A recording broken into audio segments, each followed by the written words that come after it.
পবিত্র শ্রাবণ মাস, শিবের মাস, রুদ্রাক্ষের মাস। পবিত্র শ্রাবণ মাস আমার শিবের মাস। আমরা শিব ভক্তি, আমরা হিন্দু সমাজ। আমরা শিব ভক্তি, আমরা হিন্দু সমাজ। তবে একটা জিনিস খুব কষ্ট লাগে, অন্তরে লাগে, হৃদয়ে লাগে, যখন দেখি আমার বিজেপির, দেশের বিজেপির, গর্বের বিজেপির টিমের সঙ্গে ওই মেয়েটা যে দাঁত কেলিয়ে হাসে,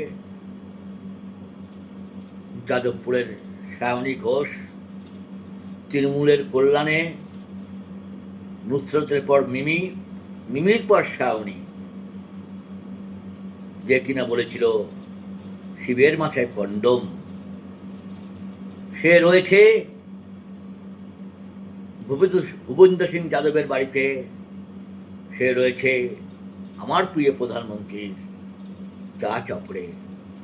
সে রয়েছে আমার দাদা, আমাদের গর্বের মুখ্যমন্ত্রীর সঙ্গে একই টেবিলে।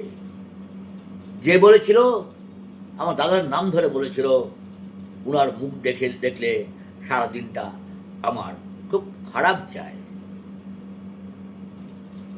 কি রাজনীতি, কি সংস্কৃতি, এগুলো আমরা শিক্ষিত সমাজ, জানি না আমি কতটা শিক্ষিত, কিন্তু তাও মানতে পারি না। খুব কষ্ট হয় যে শিবকে অপমান করেছিল মাথায় কন্ডম পরানো বলে। আমাদের যে হিন্দু সংগঠনগুলি বিভিন্ন জায়গায় গজিয়ে উঠেছে, আরও গজাবে, আরও তীক্ষ্ণ হবে, তারা কেন প্রতিবাদ করছে না? অনেকে বলছে এগুলো কি তাদের মেকি হিন্দুত্ব? সব সহ্য করা যায়, সব সহ্য করা যায়। বিলের জন্য, 360-এর জন্য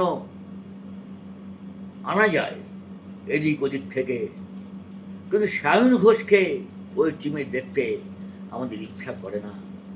এখনই ওকে বয়কট করা উচিত, ওই কন্ডম নেত্রীকে বয়কট করা উচিত, যে বলেছিল আমার প্রিয় দাদা, আমার মুখ্যমন্ত্রী, বাংলার মুখ্যমন্ত্রী, সোনার বাংলার মুখ্যমন্ত্রী নামে ভোটের আগে, 4 মের আগে, শৌকাতকে পাশে বসিয়ে